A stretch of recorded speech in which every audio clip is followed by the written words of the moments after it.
certain mistakes that I may have made in my past, trying to fix them in my dreams and seeing like the outcomes. I think that keeps me up sometimes. Trying to fix them in your dreams and fix the outcomes.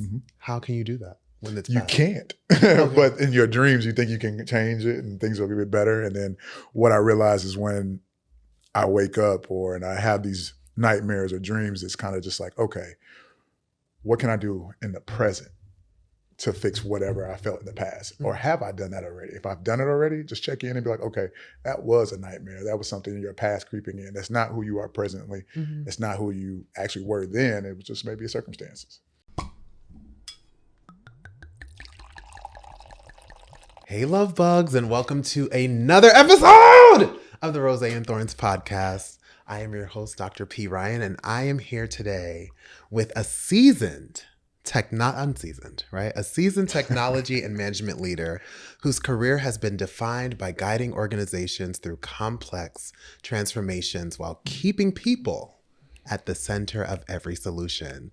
Everyone welcome Homer Britton the Fourth. Hey, Pat, I gotta stop you right there. I'm actually not the fourth. What are you, the first? No, I'm the sixth. So actually, there was six of us total. Yeah, I didn't do my research. Everybody gets those Roman numerals messed up. They get them confused. But yeah, I'm the sixth. The sixth. Okay, so flip the I around. Yeah, okay, you are the sixth. Yep. Family name. Yeah. Welcome to the Rosé Thorns Podcast. Thank you for having me. I'm looking forward to this. We've talked many times in passing. We've talked and you've accosted me, right? Why am I not on the podcast? It's coming. How's your heart? My heart is healing, man. I'm adjusting to my new normal, the things in life, divorced, but also just changing with jobs and just adjusting to that. And recently bought me another house for my birthday. The wealth. Teach us. But I've always had a rental property and I lost that in that situation. But then I was like, you know what, let me go back and take my time. And for the last 3 years, I've been working towards that goal and was able to achieve that at the end of last year. You said adjusting to a new normal. Could I be a little nosy? Yeah, divorce is different. I was married for 6 years, I think, fully. But it's an adjustment. You go from your 30s to your late 40s and you're being single and getting back out there. It's different. So adjusting to how dating is done or was done, it just seemed like it skipped a beat. And so getting back out there, but also with my job, adjusting because where I was at, I was moving up pretty fast, high on the corporate ladder, and then basically got the ladder taken away from me and having to find a job when the economy was changing, AI is coming in and things like that. But I found my landing, I got some good career coaching and made those adjustments. And so that's why I say adjusting to my new normal or what I like to call it, the new beginning. And so I've really appreciate the journey over the last 3.5, 4 years. Come on, positive spin. And we're going to get into all of that because you're dropping so many gems right now and I'm super curious, but let's start off with how we know each other. Okay. And I usually leave this to the guests to kind of start the trend of how we know each other. But if you'll allow me, I have a story for you. Okay. Once upon a time in 2022. Okay. Maybe 23. One of those, right? There was a young man who moved to Houston and didn't really know why he was in Houston except for like work. But he was just like, you know what? I've lived in XYZ city. I've lived in this city. I've lived in that city. And I've really made it like my space, right? And so I'm going to come to Houston and be a big social butterfly. And that didn't happen. right? Jitters came in, nerves came in. But he decided to use kind of the fraternal space as a way to kind of expand and get to know people, right? However, his history with the fraternal space was not the best. Okay. So he was just like, F it. One day, cookout happened in the summer. And he's like, I'm going to get some Maker's Mark, right? And my little bag, and I'm going to go to this thing, right? And he was just there, fly on the wall, trying to figure things out, nerves kicking his ass, right? And this person named Homer comes over. And was just so welcoming, so invited, like kind of was a safety blanket in that moment. And of course, that person is me, right? I wonder who gave that away. And I don't think, I've never shared this with you, right? So like, you don't know this, but you really restructured what my social life in Houston, or my idea of what social life in Houston could be, my social life in Alpha could be, my like journey with Brotherhood could be in this city. And so I just wanted to thank you for that. No, and that is how we met, right? Like that was funny. Yeah. You were friendly AF, like just so warm and welcoming. And it just let me know that the things I experienced previously in this organization didn't necessarily have to be what I experienced moving forward. Yeah, I agree with that. Yeah. And I think that happens when new brothers come to town. And I think your experiences from the past age group and things, I just got him a little bit older. Yeah. Everybody. Oh, I mean, let's speak. Experiences we're with some old people now. Oh yeah, but you know that can be the worst sometimes. Yeah. But like, just being friendly and that brotherhood space, everybody's welcome, no matter what your background is. And I think some people get caught up with that, and I don't really care about that. Yeah. And so, also you were welcome, and we got to talk, finding out you weren't local, and then also I'm not local. I'm not from Houston as well, sure. And so I know that feeling when you're going into those environments with. Older brothers, alumni chapters, everybody's kind of clicked up in a sense because they've known each other a while. And then there's the younger brothers, you don't really fit in the young bros. And it's that middle group that's like, and passing. Yeah. So I feel you and I understand that too as well. Now, what were some of the experiences that you've had just in your life that made you a facilitator of safe spaces, I guess you could say? I think that's funny because you say that and I'm like, am I? Oh, I don't know. Do you think you're not? I didn't think I was. And then I noticed over the probably, I would say 6 to 8 years with therapy, I can understand the safe space and understanding and needing that. And before, if you knew me, you loved me. If you didn't, you probably thought I was an asshole or something like that in that area, and I didn't care. But now it's just like, one, we're not in competition no matter what. Why can't I be nice? Why can't I be welcoming? You're not going to harm me. And I think that has something to do. I'm originally from Chicago. I always bring that up. You have that environment of where things can get rough. I'm from the South Side. Yes, I moved away at a certain age, but you never lose that environment in your head. And so you're always watching your back and stuff like that. And it's just like, this is a chapter. This is alpha stuff. Like, we're going to be fine. So let me be welcoming to everyone, because also I know how it is to be that person that nobody knows. It's very interesting to hear you reference kind of where you're from as how like you, the ways you show up kind of shape you, right? Yeah, it does. I'm a Maryland girly, but there was a period prior to moving to Maryland where I was raised in Philly, right? And Philly is not an easy city. Right. There are a lot of people who have been hurt, who, kind of move in a rough way, right? And so I'm just thinking how my experiences there could also have shaped, my expectations for engaging with people. It's always there. And we don't really think about it. And then at our age, you're like, oh, I haven't been there in so long. It's like a lot of things happened at that time. And they stay rooted. Just like at the end of the day, I feel as a lot of us from 30 to 40 are healing a 5-year-old little boy or girl. For sure. So 5, 6, 7, 12. 8, 9, you're healing somebody that was, at that young age. And I think that's a lot carried into adulthood, and people don't realize that. What are the experiences in therapy that helped you kind of break down the walls of like, we're not in competition? Like, what are some of the breakthroughs that happened there? It just took time, and I'll be honest with you, even my marriage, being in competition with my ex-wife, you married someone, you're not in competition, but you still have this thing of where you're one-upping each other. And you're thinking it's a positive way, but then over time you realize that actually it puts you in a spot of where resentment may have not been discussed, but it built. And so I think that therapy was a major portion of the breakthroughs and getting understanding. I played sports growing up, so I'm very competitive. In the space, I can't say the firm that I originally worked for, you had to work really hard, competition. And, we always got to work twice as hard. And so dealing with those things, I had to make those adjustments and realizing that your personal life is not your professional life. Sure. And so that was a big breakthrough for me, because I kind of mirrored those two. I was very successful here. I should be just as successful in my marriage or in my private life doing the same things, and they don't add up. And I've said that before, but they really don't add up. I am practicing such self-control right now because I want to jump to a certain part of this talk. We'll get there. Right? But I pray that I can remember this piece. Okay. Okay. Speaking of work, right, and work transitions, your role is that you were or are a technology and Still management leader. Yep, still am. I don't know what that means. So Tell us what that So means. to be precise, I'm a product manager and I work in product management, but my background goes from portfolio, program, PMO, PMI.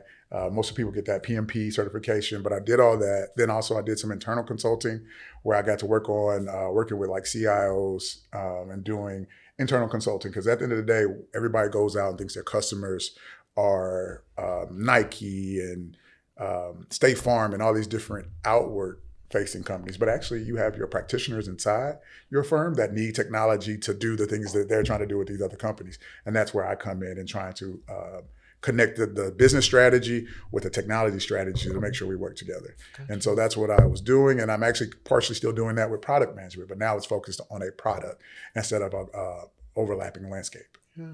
Now you mentioned at the beginning of this being impacted by AI. Mm-hmm. And, you know, this AI wave, it feels like it just hit and has really shifted people's lives. You're saying that's not how it happened? No, I think people were missing it. AI has been going on for the last 10 years, but they did it really small. And so you didn't realize what was happening.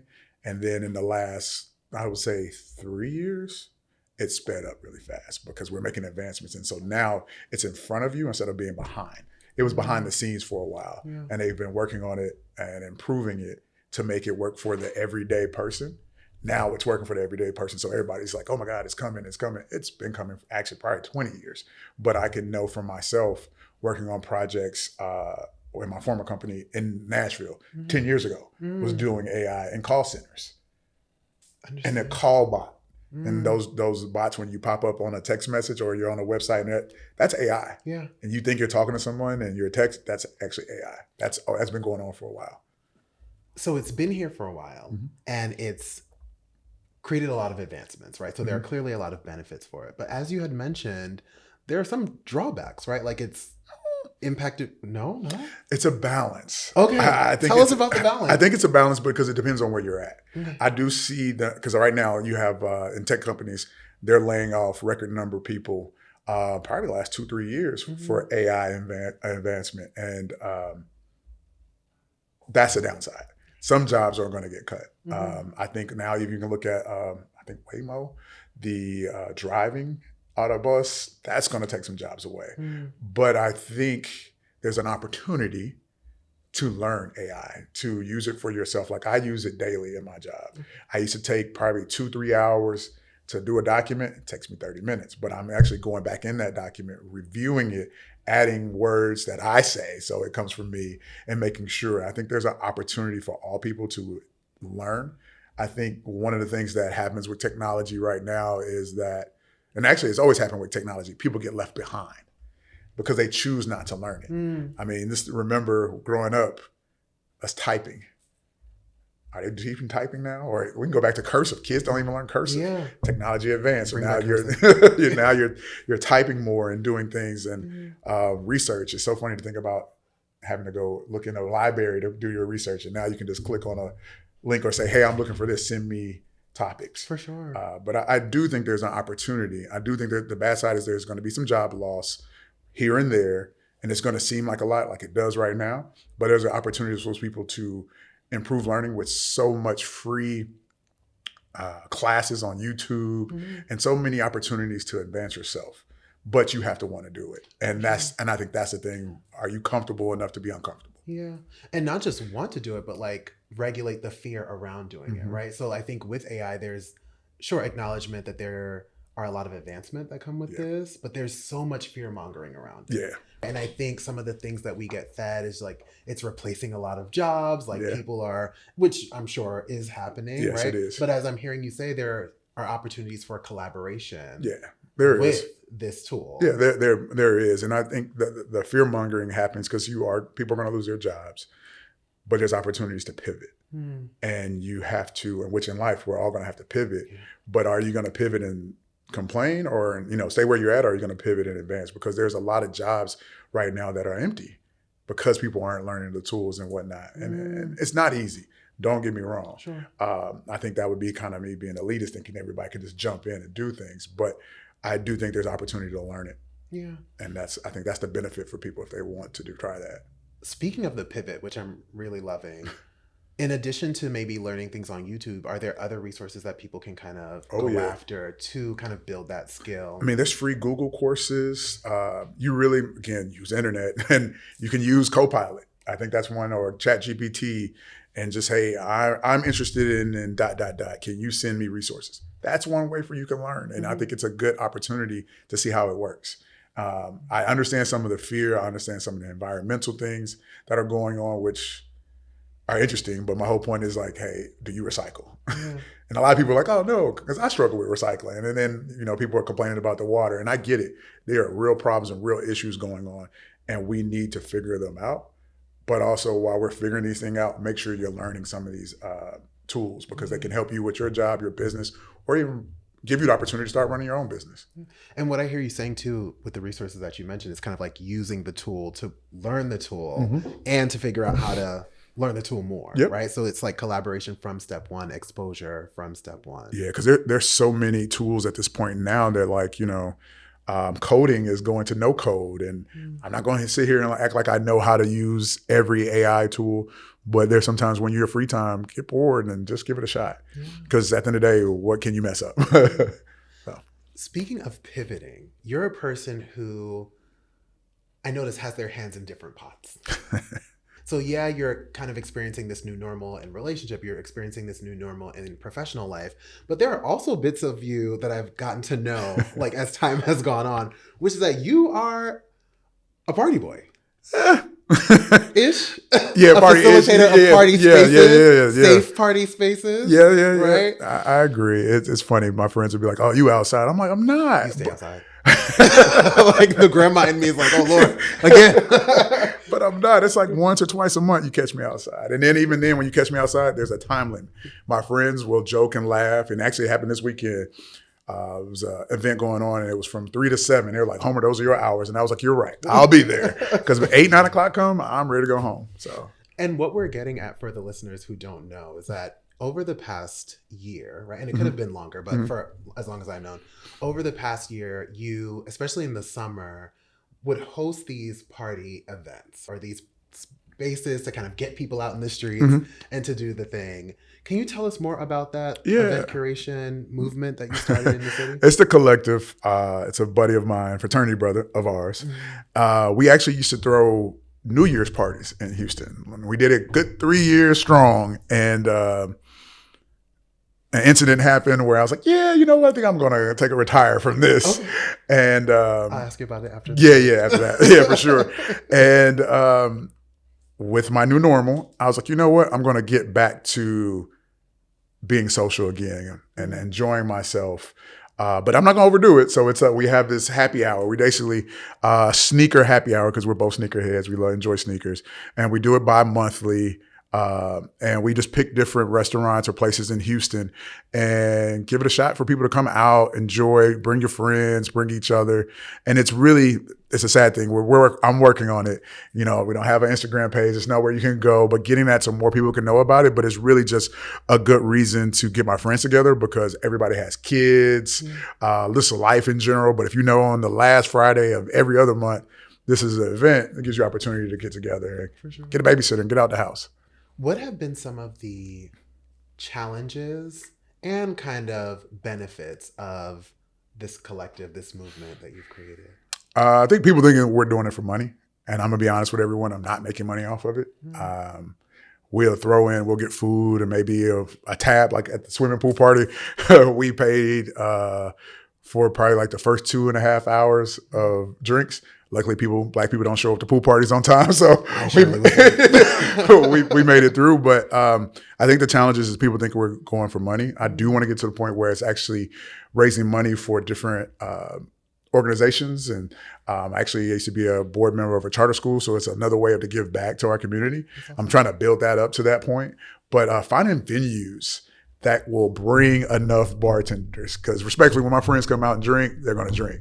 And we had an event in January and didn't have enough bartenders. But that's always a thing of going in spaces and they're like, "Oh, yeah, we've heard this before. You'll have 40 people. We'll have one bartender." and you've seen what happened before. Sure. And it was like, sure. Wait, there's a lot of people here. And then next thing you know, they're scrambling to get bartenders. And so just trying to get the staff to understand what we're bringing, and then finding places in the city that stay, because that food hall is gone.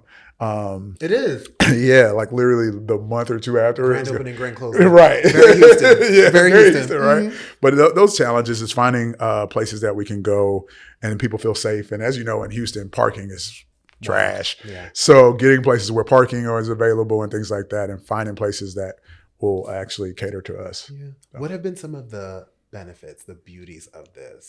Seeing people that you haven't seen in a while, you know.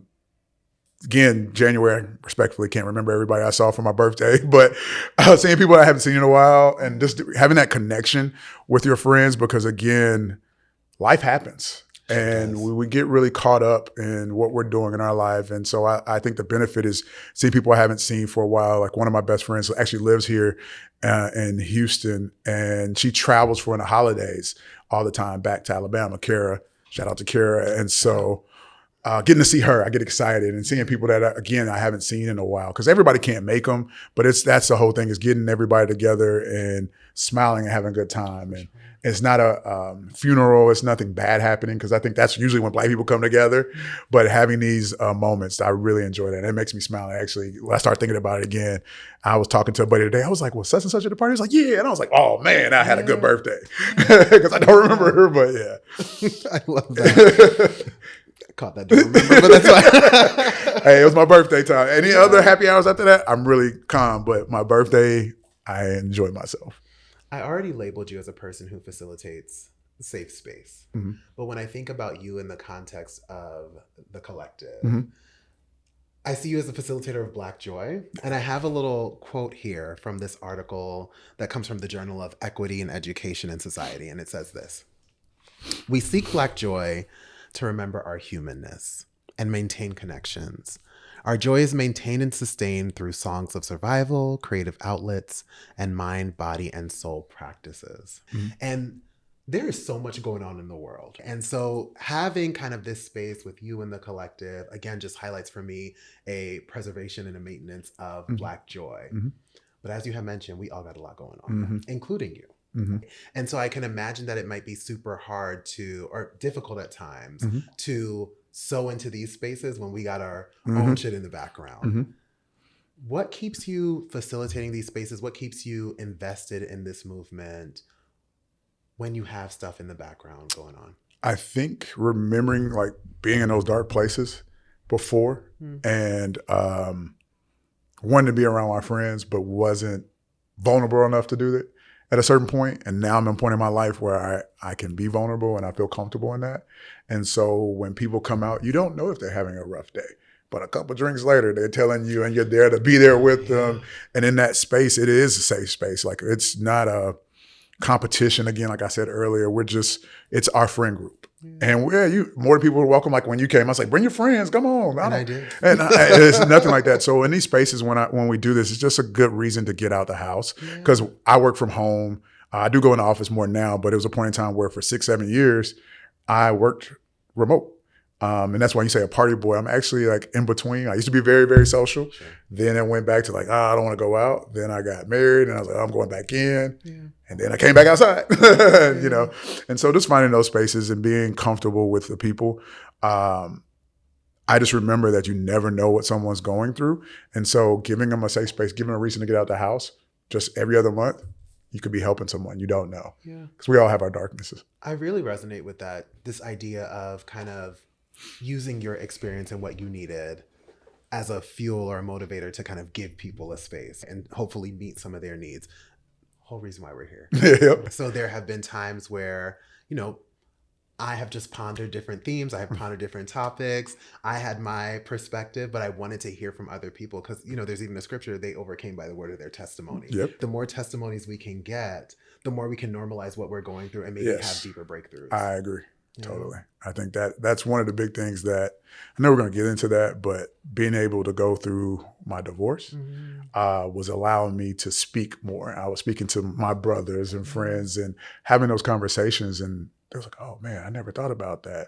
Or having some of the conversations about relationships and being able to check them and saying, hey, you're out of bounds. And I think there's this movement where a lot of women don't think men talk.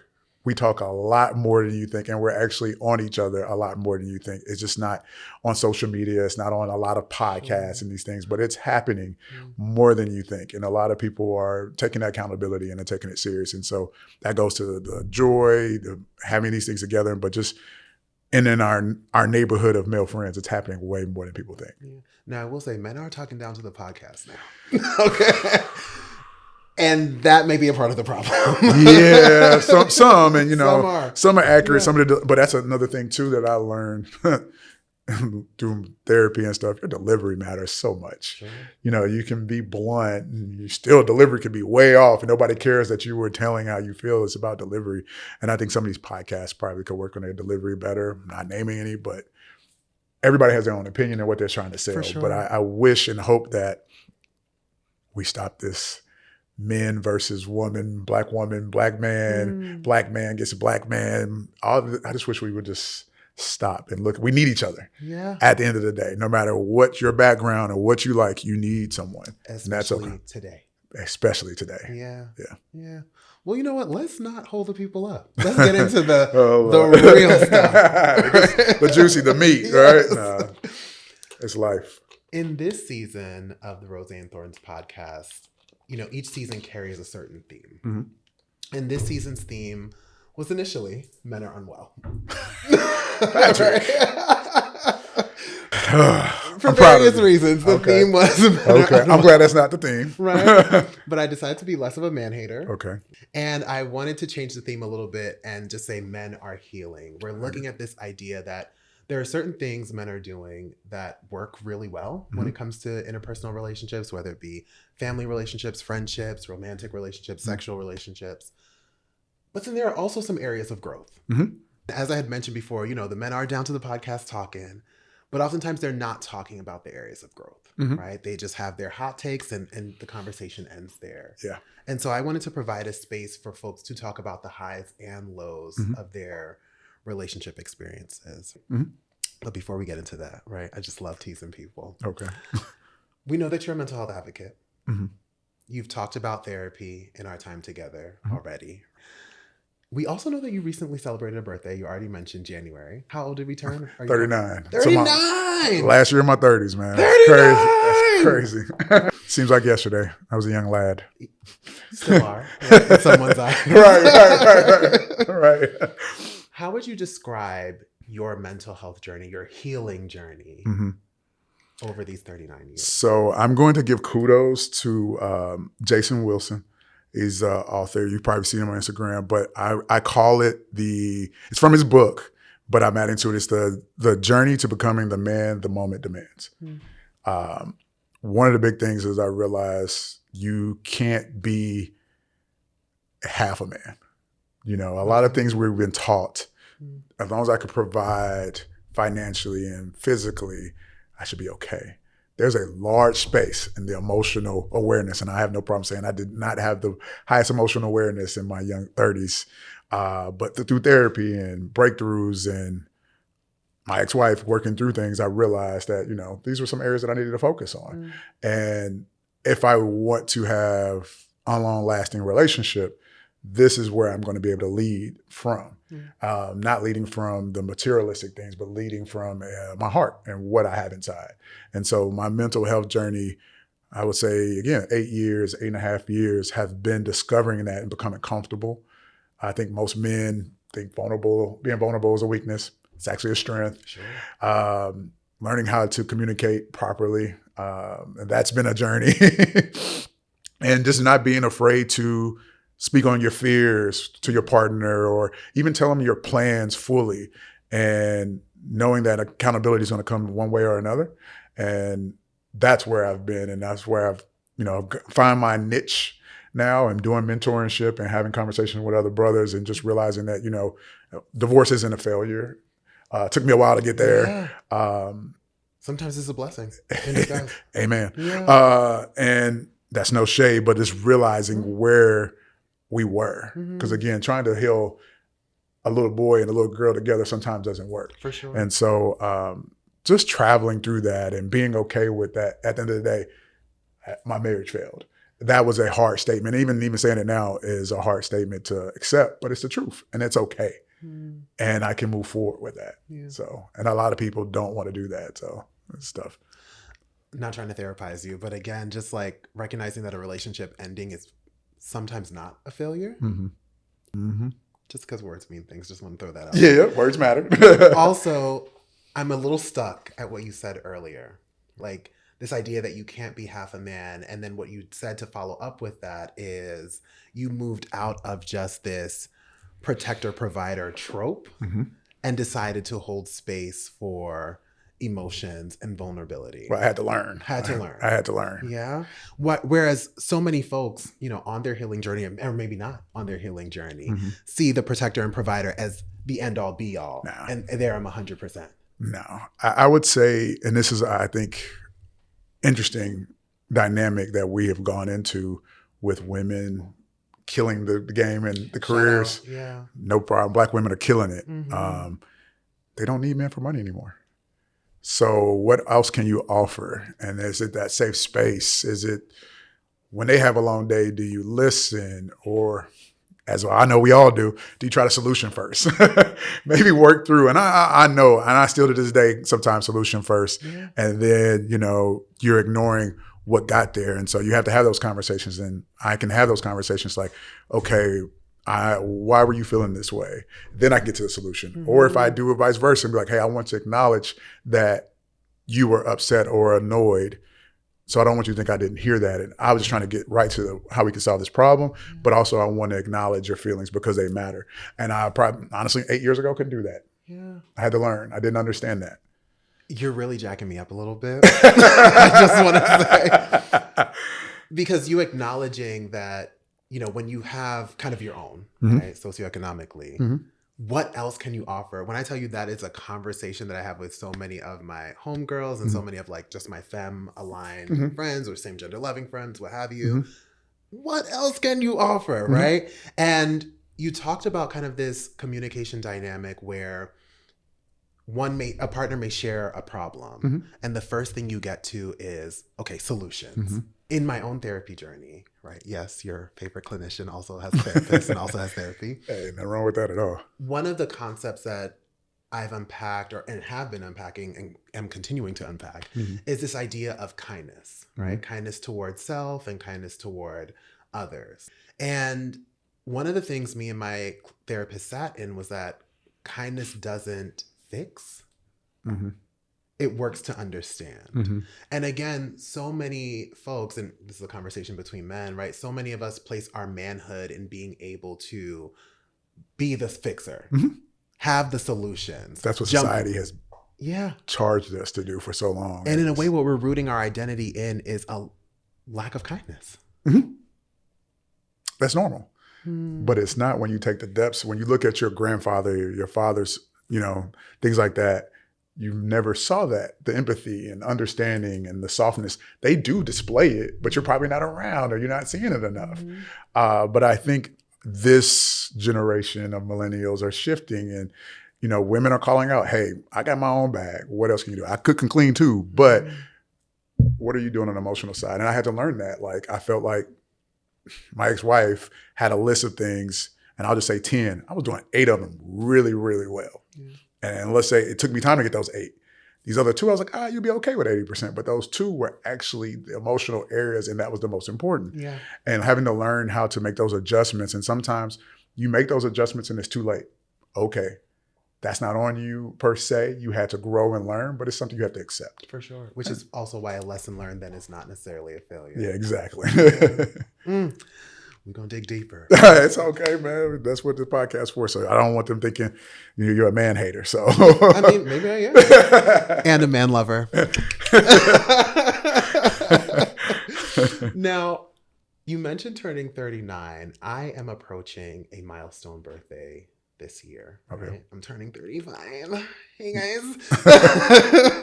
To be young. Yeah, what would you tell your 35-year-old self looking back and having had this experience with relationship, life, lessons learned? The emotional awareness and how important it is. I think I started learning that in the early 30s, but I I struggled with it because I was more like, I'm doing this and that. Ugh. And, you know, sometimes you're not going to be propped up as you're growing, and that's okay. I think sometimes that little boy was looking for that. You're doing a great job. You're getting better. And sometimes you just have to get to the end, enjoy the process. And I would tell my 35-year-old self, it's okay to walk away. You'll find love again.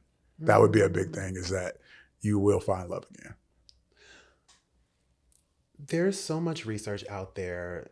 Off the top of my head, I'm just thinking We Real Cool by Bell Hooks. I'm thinking The Velvet Rage. I'm thinking my own book, Internalized Homo Negativity Among Stranger and Loving Black Men. plug. Where this idea of Black manhood comes up, and a lot of us are conditioned to experience kind of two emotions, right? Lust and rage. Yeah. Right? Yeah. You mentioned kind of going on this emotional journey and understanding your emotions more. What is an emotion that you've maybe not been conditioned to tap into readily, but that you're starting to build a relationship with? I'm saying it's a lot of them, but yeah. You know what? Being okay with sitting in your sadness and being okay with that. I think that has been a hard place. Even with my therapist, we'll get to a point where I get sad and I immediately use my logic to get out of it. That has been a trigger, and I've actually now feel it. Because one of the biggest things that I would say, it's not an emotion, but learning to be in tune with my body. I really was not in tune with my body. And I think the last 2 years, I've actually like hit a different level. And so I know when I'm upset, but like this anger I feel, actually I'm sad. I feel embarrassed. Those things didn't know they existed because we're really gone to rage, and the rage has levels, and adjusting to that has been therapeutic, you know, and being okay with sitting in that sadness, and it's not the end of the world. Embracing it. Yeah. So you stole my hidden notes, right? Oh, my bad. Sorry. Because we're definitely going to get into kind of what you feel in your body at some point, but I'm so glad that you've been able to kind of tap into that awareness. There's this awesome clinician out there. Her name is Tara Brach. Okay. And she wrote this book on radical acceptance. Okay. And she talks about how when things don't go our way, when we feel disappointment, when we feel whatever emotion that feels distressing, we get trapped in this trance of unworthiness that she calls it, right?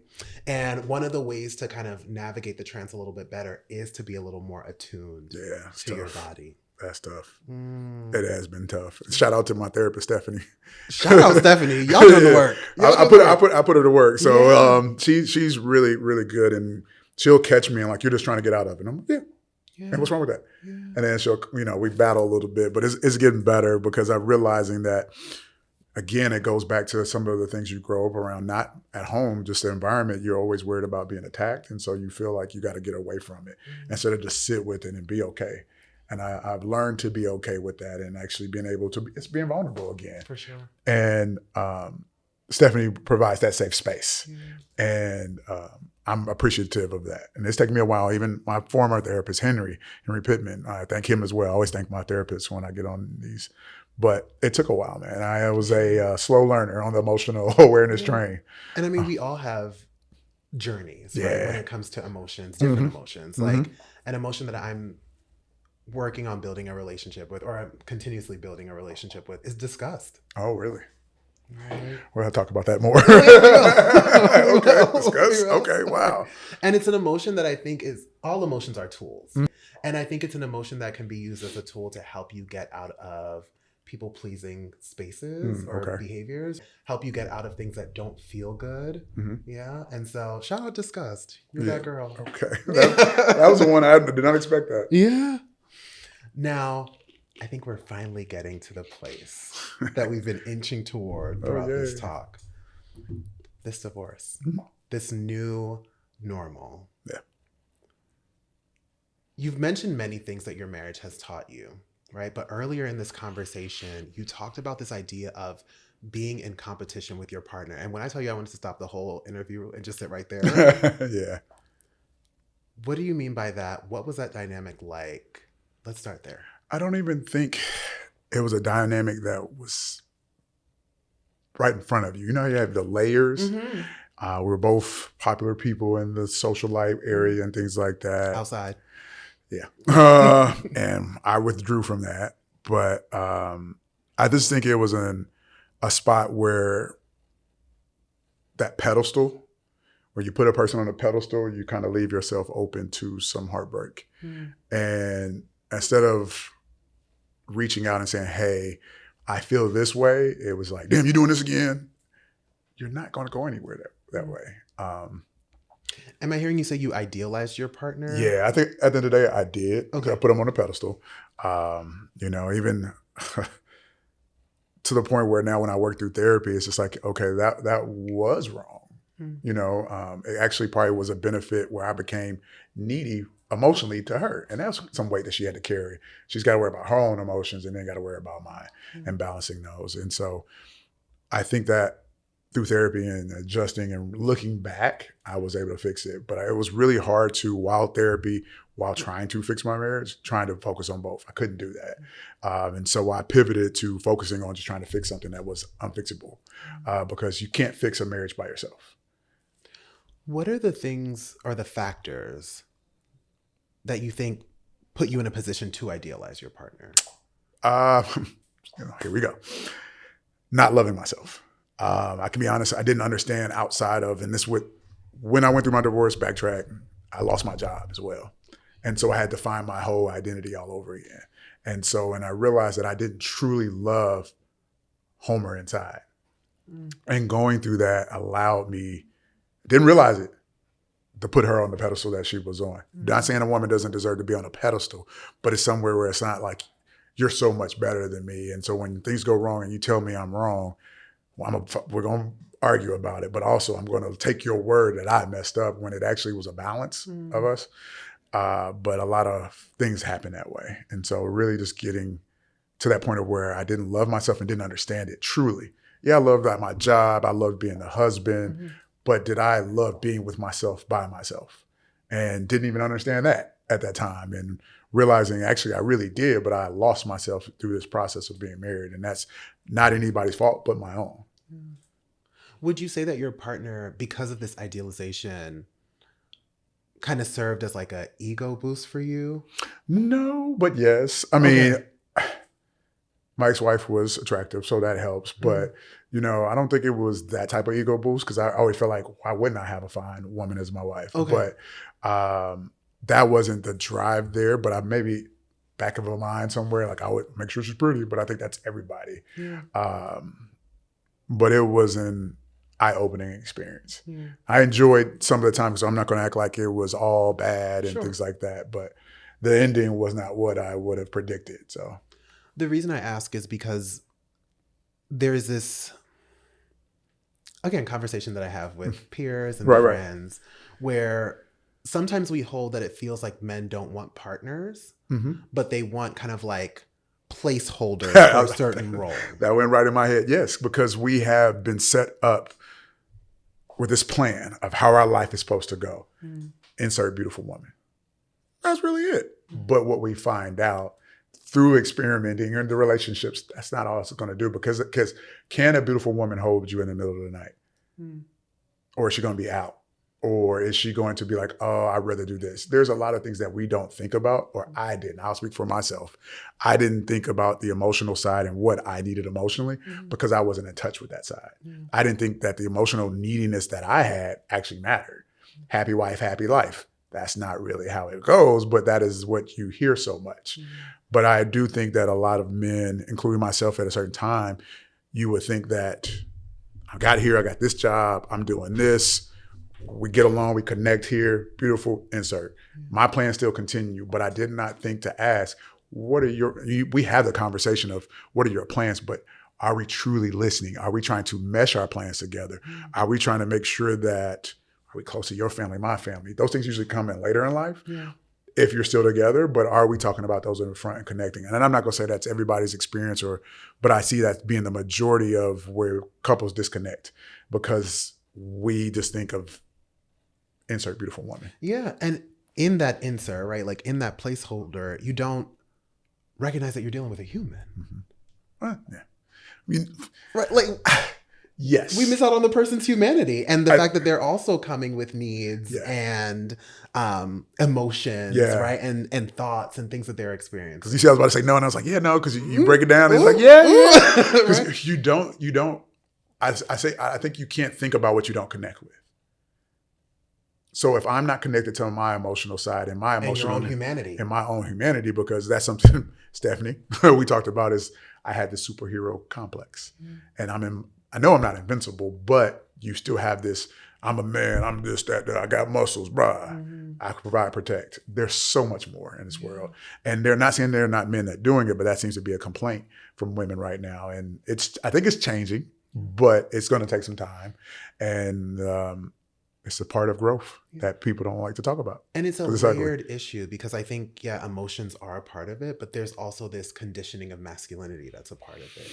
And not to say that masculinity is bad, like as humans, we all hold the masculine and feminine to certain extents, right? But there is a hegemonic masculinity that is cultivated in our culture, right? That is rooted in like dominating, that's rooted in not seeing people as human, right? In order to justify how we show up in relationships. And I think that can also just impact what we see play out, what we see women and femmes and others describe. And I think it goes back to we're not thinking that deep. We haven't been taught to think that deep. It's always been, the music kind of sets us up for failure, but having those conversations with your peers and opening your eyes to people that have been married for 30 plus years and having those conversations, I think that sets you up for success in certain areas. And sometimes you find out, well, this is not what I want. And, that's why I feel like my divorce wasn't a failure, finding out this is not something I wanted, and vice versa.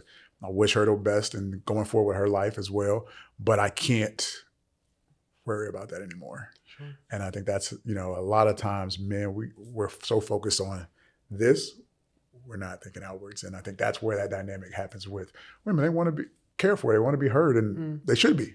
And the desire shouldn't just be like, oh, I'm listening this time.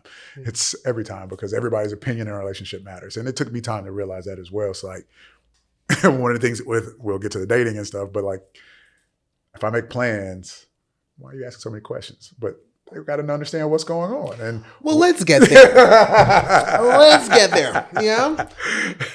Because yes, I'm a clinical psychologist, sex therapist, the doll. Right? But you didn't know this. I'm also an investigative journalist. Oh, really? Yeah. Oh, Lord. Just like Portia Williams from Housewives of Atlanta. Uh-oh. And in my investigative journalism, I saw that you have done various podcasts, right? And in a recent podcast that you did, you mentioned something like this, close to your like Superman persona, right? Like if I set the plans, why ask questions? Or if I show up for you in XYZ sort of way, right? This is something that you've been kind of working through. If I show up for you in a certain way, why aren't you going along with the plan, right? And it would cause like deep disappointment. You mentioned being attuned to your body. In those moments when the disappointment came up, what did you feel in your body? And also like, how did you interpret those moments? Like I have a plan set. Why are you questioning? Or I've laid out this situation for you, right? Like to meet this idealized version of you, right? Not just with your partner. Why aren't you going along with the flow? Like what comes up for you? There's almost like an anxiety, and that anxiety relates to like not being good enough. And I realized work through that therapy, that's not it. But that's what initially came through. And it was just more about setting a plan, making things perfect, because I always want this to be in this order. Order doesn't matter sometimes. And being flexible. And that's one thing that I learned over my marriage, is being flexible. You got time, I need to be here at this time, and it'd be 45 minutes later, but does it change anything? Did you have a good time? Or were you stuck on that person was late? You weren't present anymore. And so, going through those emotions and realizing what's worth it and what's not, that was interesting. Yeah. What's worth it and what's not. And also, what I'm hearing you go through a process of is seeing the other person. Took a while to get there, but yeah. Seeing outside oneself. Yep. Because there's two people in the situation, man. And you never know what's going on in someone's life. And, you can joke and I'm a big jokester.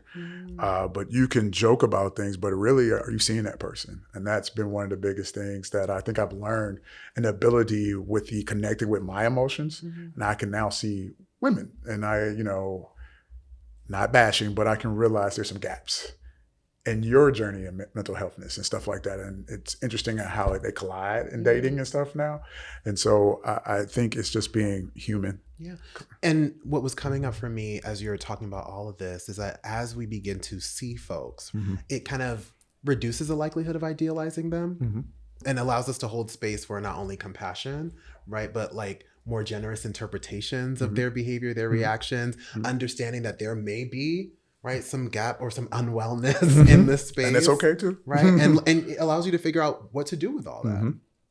Is this a me problem or is it a you problem? Or an us problem. Or us problem. Yeah. Exactly. Yep. And you've got to figure it out. And then that teaches you how to approach it instead of approaching everything as I did something wrong. I think that was I know that was one of my faults. If something didn't go right, oh, what did I do wrong? Instead of just being, hey, well, how could I improve? Where was the disconnect? Now, with every chapter that closes, right, as long as we're alive, there's a new chapter that opens. Love the new chapter. Tell us about it.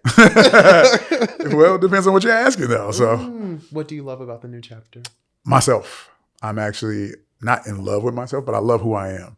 And, my spirit and the way I move, and a lot of things that happened through the last 3.5, 4 years were people speaking out on my character to me and saying, I saw how you carried yourself through that situation. I'm proud of you. Or, you've provided a safe space and this and the other. Or I really appreciate you being there for me while you're going through what you're going through. And realizing that I do have, it's not a superhero complex or superhero thing, but I have the ability to carry my own weight and others and be there for people.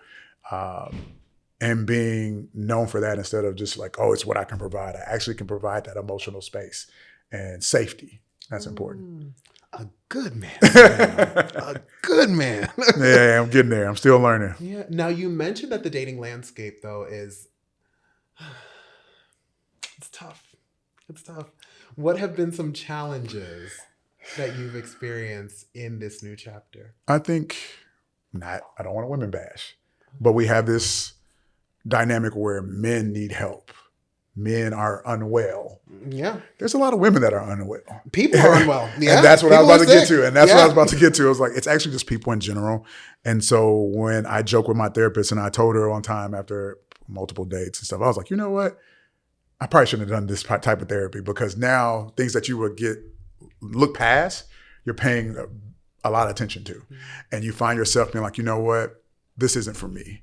But, 2 years ago, if I was single, this would have been perfect. I'd have been all da-da-da. But it's not working. And so I think at the end of the day, realizing that, everybody has the ability to change their mind, but it's how they change their mind as well. It's like, if I'm upfront with you, this is my situation, this is where we're at, and you're okay with it. And then a couple weeks later, you change the situation without communicating, then we have some issues. And are we going to talk about them? And then a lot of times I find accountability and women lacking sometimes in my dating experience, my previous dating experience.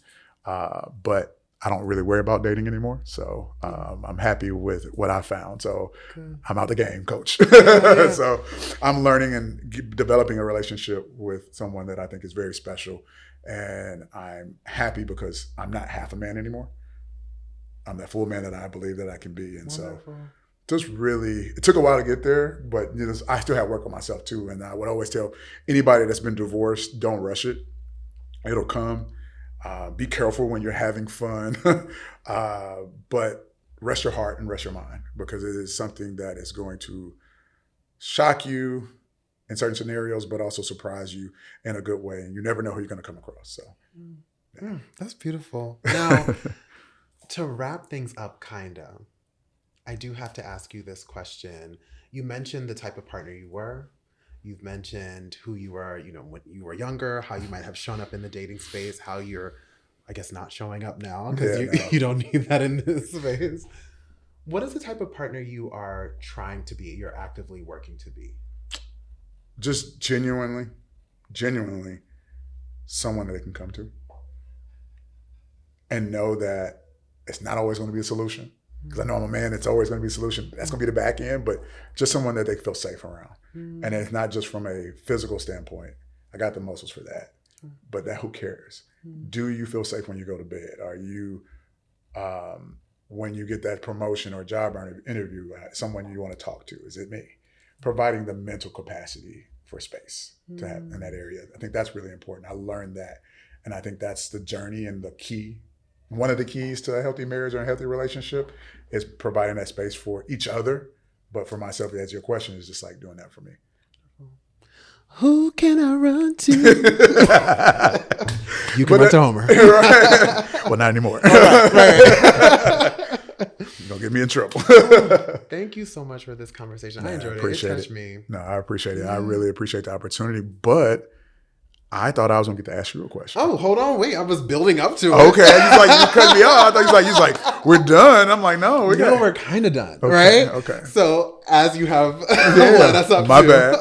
We have gotten to the part of the episode called Let's Spin the Rosé Bottle. Spin. Okay. All right, man. I have spent the entire episode asking you question after question after question. And so I give my guests an opportunity to ask me one thing and I have to give an answer. It may not be an answer you're pleased with, but it's an answer nevertheless. All right. What is your question? My question to you is the question that you asked me to begin with. How is your heart, Patrick?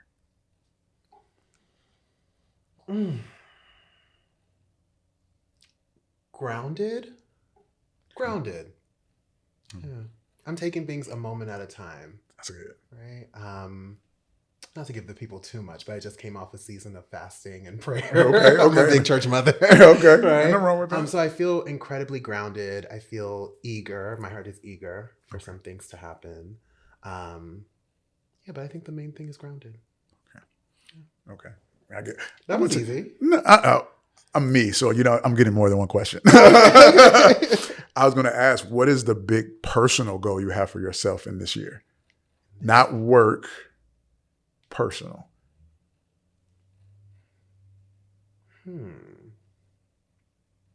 When I'll share it with the class. Okay. I want to maintain my health. Good. Yeah. We're going to get you in the gym? Oh, I stay in the gym. Okay. I live in the gym. Okay. At the top of this year, I completed, I think, my 10th half marathon. Okay. I did the hot chocolate run. Okay. I'm gearing up to do the rodeo run. Okay. And I just really love how I feel on the inside right now. That's good. And so I just want to maintain that. Okay. I go through seasons of, not engaging in certain substances. Yep. I'm in one of those seasons. Okay. So as I incorporate the drink back into my life, I still just want to maintain. Yeah. Health is wealth. Yes, it is. I agree with that. Yeah. It's good. Well, thank you again. Appreciate you, man. For coming on to the show. Where can the people find you if you want to be found? Through you, because that's the only way. I know that's right. I'm a private person, but I don't. And it's funny. It's not even a joke. I don't even know my Instagram tag. Perfect. So. They don't need to know. All right. Consent is key. There you go. Again, thank you for being on the show. It really blessed me, and Appreciate I hope you. it blessed our listeners. Thank you all. Love bugs. That's a wrap. See you next time. Bye.